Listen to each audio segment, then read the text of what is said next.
அனைவருக்கும் வணக்கம். ஆன்மீக மெய்ஞான அறிவியல் யூடியூப் சேனலுக்கு தங்களை அன்புடன் வரவேற்கிறேன்.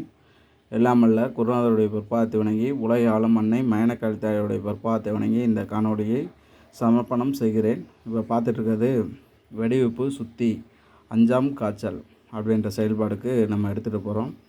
வெடிவிப்பை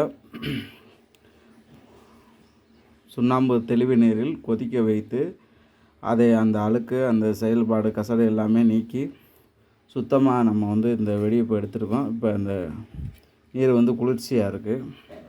இப்போ இந்த நீர் குளிர்ச்சியாக இருக்குது பாருங்கள்.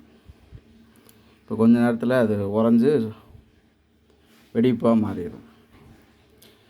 வெடிவிப்பு நீராக காய்ச்சி சுத்தம் பண்ணி எடுக்கும் போது இந்த மாதிரி ஒரு செயல்பாடுக்கு அது வரும். இந்த வெடிவிப்பு 5ஆம் காய்ச்சல் எவ்வளோ தூய்மையாக இருக்குன்னு பாருங்கள். உப்பு எவ்வளோ தூய்மையாக இருக்கும் பாருங்கள்.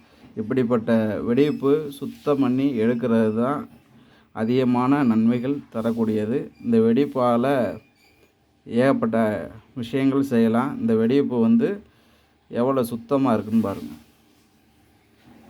அது நீர் சுத்தமாக நீர்த்தன்மையில் இருக்குது. பார்த்திங்கன்னா தெரியும், நீர்த்தன்மையில் இருக்குது.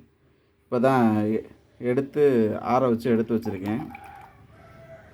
இன்னும் கூட பாருங்கள்.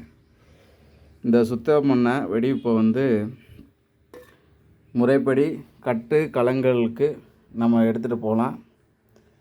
இந்த வெடிவிப்பை சுண்ணம் பண்ணலாம். கட்டி சுண்ணம் பண்ணுறது எப்படின்ற பதிவையும் நான் பதிவிடுறேன். இந்த வெடிவிப்பை கட்டி ஜேநீராக்கி நம்ம கொண்டு போகும்போது அநேக நன்மைகள் தரக்கூடியது. பியூரிஃபியாக இருக்கும். இந்த வெடிவிப்பு ரொம்ப சுத்தமாக இருக்கும். உறைஞ்சிரும். இது சூடாக இருக்குது, அதனால் உரையலை. இங்கே பாருங்கள் எவ்வளோ சுத்தமாக இருக்குன்னு பாருங்கள். இப்படி சுத்தமான உப்பு தான் அதிகமான நன்மைகள் தரக்கூடியது. வேறு எதுவும் சந்தேகம்னா தொடர்பு கொள்ளுங்கள். நன்றி, வணக்கம்.